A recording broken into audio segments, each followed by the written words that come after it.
Rugby Sevens debuted at the 16th Commonwealth Games in Kuala Lumpur, Malaysia in 1998. Since its inclusion, only one team has topped the podium, a nation that as yet haven't even lost a match. This will be the 5th Com Games that rugby's been a part of. The New Zealand team has never lost the Com Games tournament, so a huge legacy to keep up with. So, pretty special. That's, the pinnacle event. What a great occasion to represent your country. There's a lot of pressure, especially on us. In Com Games, we've been really successful in the past, so I think for us it's just working hard and just do whatever it takes to get that gold again.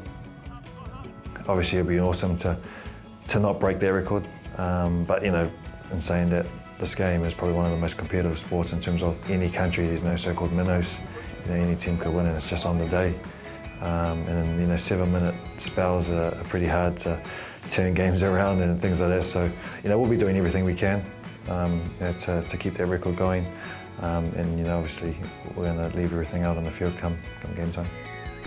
From 15s to rugby sevens, New Zealand's All Blacks are the current world beaters, creating a winning culture for its 4 million inhabitants, where it's fair to say rugby is viewed as more than just a sport, it's a way of life.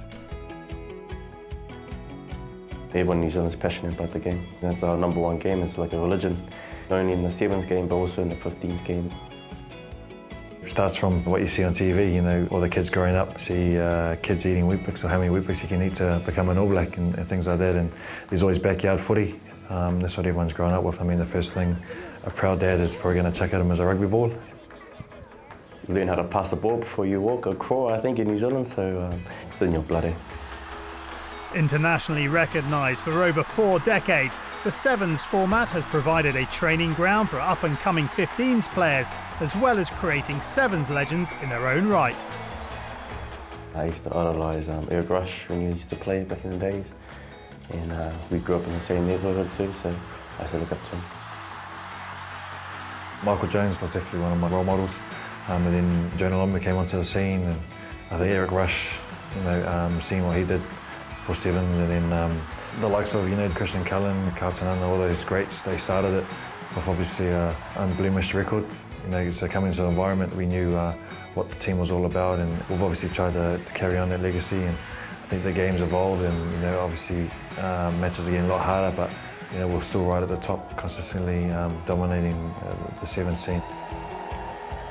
The All Black Sevens head to Glasgow as defending Commonwealth champions after their victory in Delhi last time out.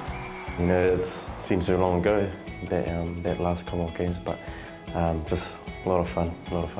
For me, obviously, as a captain and knowing what was before us, I guess, if anything, I remember standing on the podium with the gold medal, and it was more of a relief than enjoyment. And this is just, hand on heart, I was just so relieved that we didn't lose it. I knew so many people were expecting us to win, so to come through, and that game was a nail-biter right down to the last second, in order to win the gold. So, one of my highlights in my rugby career. We had a good bunch of boys in the last Commonwealth Games, and I think it was amazing how we did it. We just worked hard. Always a proud moment, to represent your country, but to be at a Commonwealth Games before the other athletes from all their sports, was special to represent and to win. It's always special when you put on the black jersey. It doesn't matter if it's Com Games or World Series games, so you always want to leave your mark on the jersey. I think everyone knows New Zealand's a proud rugby nation, and every time anyone gets to wear the black jersey, you're always expected to win or to do well. And so I think, having that responsibility, I definitely don't take it for granted, and every time I get a chance to represent my country, I give it everything.